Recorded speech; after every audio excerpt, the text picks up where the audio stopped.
Let's jump into problem 18.3a. We're doing all sorts of tax calculations, deferred tax assets, deferred tax liabilities, current tax liabilities. Let's jump into it. Monashi Manufacturing is in its first year of operations and had pre-tax accounting income of $400,000. The tax rate's 25%, and the following items were identified from the accounting records and tax schedules. And there's 1, 2, 3, 4, 5, 6, 7. They're going to be full of permanent and temporary differences. We're going to have to determine which differences are permanent, which differences are temporary, and if they're temporary, do they create future tax assets or future tax liabilities? First, reconcile pre-tax accounting income with taxable income. Okay, so planning ahead here, we're going to start with our pre-tax accounting income, and it was $400,000. We're going to have a bunch of permanent differences, and down here we're going to have a bunch of temporary well, I guess I'm writing it out, temporary diffs. And down here somewhere we're going to have taxable income. So we're going from our accounting income, and we're saying here's the differences to get us to our taxable income. Let's start with the first one, and we'll have 7, and some of these might not be different at all. We'll see. Depreciation expense of $50,000 was recorded for accounting purposes. Tax depreciation deduction was $80,000. Okay, so whenever we're dealing with depreciation, this is like the main temporary difference you're going to see in these types of problems. And so let's first think like, all right, it's a $50,000 deduction we're taking for accounting purposes, $80,000 deduction we're taking for tax purposes. It means it's a temporary difference. It's a $30,000 difference between the two, right? 50 versus 80. And it's going to reduce our taxable income. Now, it reduces our taxable income now, and that means it's going to create more taxable income later when it reverses, when this temporary difference resolves, and that means it's going to create a deferred tax liability. So we'll call this depreciation. And I'm just going to note, now this isn't the amount of it, but this is going to create a deferred tax liability. I just want to note that as I go through, because it'll be useful to know that information down the road. Now, the deferred tax liability is 25% of this because we apply the tax rate, but just in the back of my mind, I'm saying this will create a deferred tax liability. If I take extra depreciation now, it means I'll take less depreciation later. That's the issue. Next, the company paid $12,000 of fines that are not deductible for tax purposes. Okay, if it's not deductible, this is a permanent difference. So we'll call it fines under permanent differences. It's a $12,000 difference. Now we got to say, is it a plus or a minus to go from our accounting to our tax?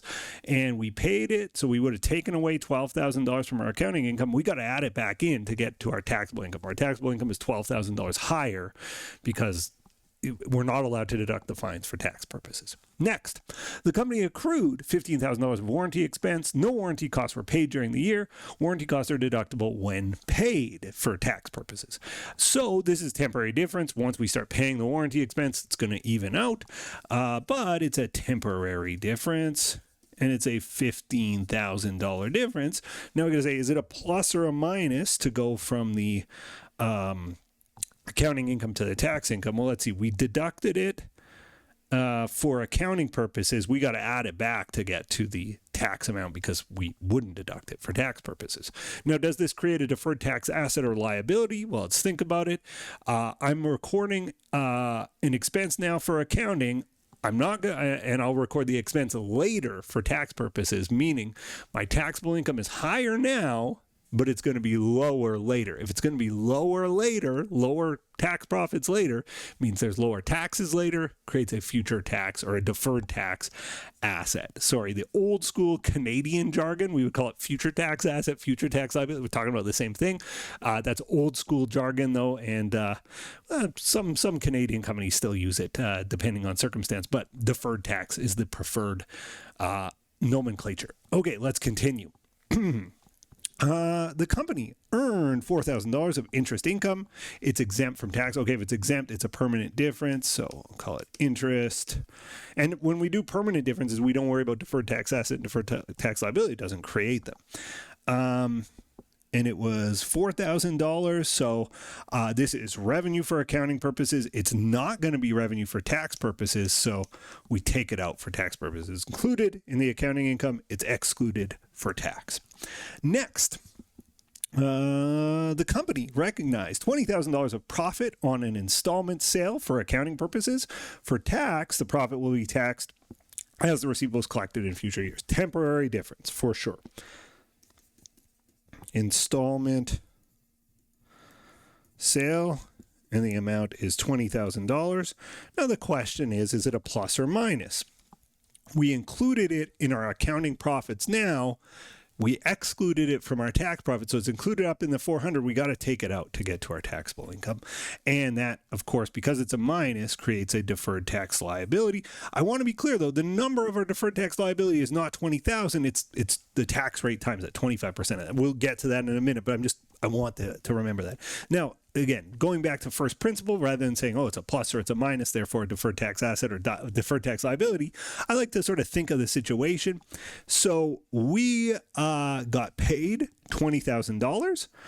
The accountant counted as profit now.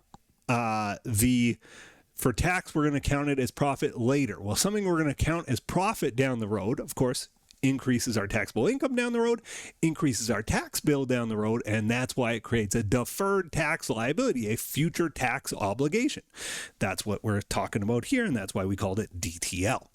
Next, the company received $25,000 of customer deposits for services to be provided next year. The amount is taxable when received, but is recorded as unearned revenue for accounting. Okay, so this is one where we're calling it revenue today for tax purposes, but we're not going to call it revenue yet for accounting purposes. So this is going to be a plus to our accounting income. Our accounting income is $400,000. We wouldn't have included this 25. It would have gone into unearned revenue. For tax, though, it's got to be included. So let's plus $25,000 for customer deposits, and of course a plus creates a deferred tax asset. And why would that be? Well, we're going to pay tax on it now, but we're going to recognize revenue on it later. If you're paying now, but the revenue's not coming in till later, it means you're saving on taxes later, right? It's a benefit to you later to pay now. Okay, 7. The company incurred meals and entertainment costs, $8,000, of which $8,000 is not deductible. Okay, if it's never deductible, it's a permanent difference. It's meals. Now, what does this do to our income? Well, 8,000 got taken out to get to 400. We got to add it back in. We got to say that 8,000, we can't take a tax deduction for it. And that's the last one. So let's add these up and figure out our taxable income. 400. Actually, I'm going to just go 400 plus 12 minus 4 plus 8, 416 minus 30 plus 15 minus 20 plus 25. We land on 406. 406,000, that's our taxable income. That's our answer to part A. And we've done a reconciliation here. Maybe squish it together if you want it formatted better, but I think that's fine. Compute the income tax. That's easy. If you have taxable income, just a little cough. Excuse me.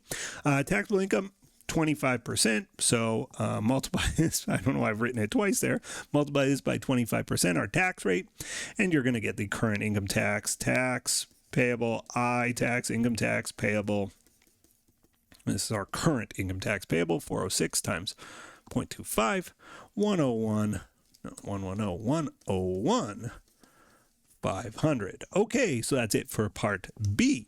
Part C says compute the deferred tax asset and deferred tax liability arising from the temporary differences and the net deferred tax expense. Okay, we've done a lot of the work here. We just got to multiply all this stuff by 25% to figure out what the deferred tax asset and liability for each is. We already talked our way through it, so I'm not going to talk through it again. 30,000 times 0.25, it's going to create a deferred tax. This is our actual deferred tax liability on depreciation, or on the depreciation timing difference, is $7,500. Deferred tax asset on the warranty, 15,000 times 0.25, $3,750. Deferred tax liability on the installment sale, $5,000. And deferred tax asset on the customer deposits, $6,250. And now we just have to combine them. So not DTT, DTA. Our deferred tax asset in total is $10,000, just $3,750 plus $6,250. Our deferred tax liability in total is $12,500. And there we go. So those numbers will appear in journal entries and appear on financials. Let's figure out our net expense. The question asks for it. I don't know if I read that properly. It says compute the deferred tax asset and deferred tax liability done, right? 10,000 and 12,500 arising from these temporary differences. And the net deferred tax expense. Well, the net is 2,500. Now, is this a deferred tax expense or a benefit? Well, if the asset's bigger, it's going to be a deferred tax benefit. Here, it's deferred tax expense because the liability is bigger. So, D tax expense is 2,500.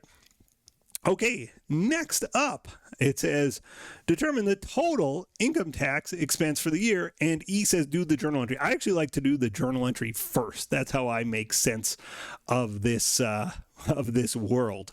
So let's go ahead and do that. And the way I do it is I go, okay, our income tax payable is 101,500, so I'm going to credit I tax payable for, what was it, 101,500. I want to deal with the deferred tax liability, so I'm going to credit D tax liability, DTL. Deferred tax liability is 12,500.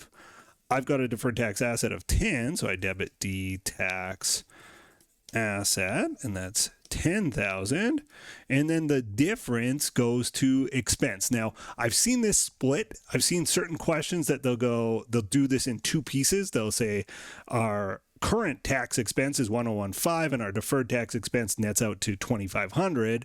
But I've also seen it combined into one. So our income tax expense is 104,000, right? I got $14,000 of credits. I got $114,000 of debits. I have seen this split where they just go, okay, well, our current is 101,500 and our deferred is 2,500. And you can just take those two numbers and split them. I think either way is okay. It's just going to depend on the textbook and your professor's preference, but they're both totally appropriate ways of doing it.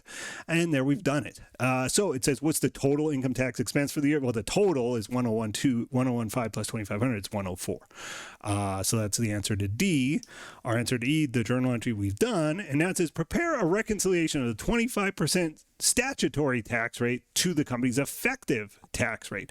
So the effective rate is basically, okay, let's actually, here's how I think about this question. Our taxable income is 400 grand and we have a 25% tax rate. So like our tax expense should be 100 grand according to that just simple assessment of things. And remember, our journal entries kind of eliminate the temporary differences from our total tax expense, but they don't eliminate the permanent differences. That's why we have a difference here. So we have these three permanent differences, fines of 12,000. So I'll go 12,000 times 25%. 12,000 times 0.25 is 3,000. So I pay an additional 3,000 due to fines. I'll do the other plus 8,000 times 25%. 8 times 0.25. An additional 2,000 because of the meals. And then negative 4,000 times 25%. 4,000 times 0.25 is 1,000 negative from the interest. So you sum it all up and you land on 104, which is our actual tax expense. And if you sum this up, what is this? 400 plus 20 minus 4, it's 416 times 25%. Is 104, and let's just make sure 416 times 0.25, 104. So our income tax expense is basically our pre-tax accounting income plus or minus any permanent differences, and then you apply the tax rate to that, and you can see that we had $16,000 in net temporary difference is 16 times 25%. Gives us the $4,000. That's why we paid $4,000 more, or our current tax expense was $4,000 more than you might have thought based on pre-tax income. So that's the reconciliation. This is the reconciliation. Now, one other thing you might do is say, well, what was the tax rate? Well, we had $400,000 in pre-tax accounting income. Our tax expense is $104,000, 104 divided by 400.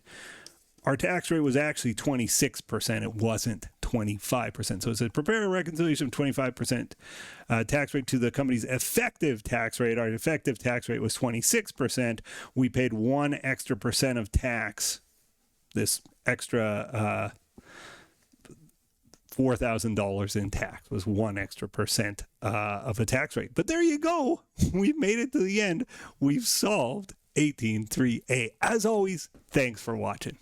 The next video in our series is right up here. And if you want a supercut of all of the videos in this series, that's the one down below.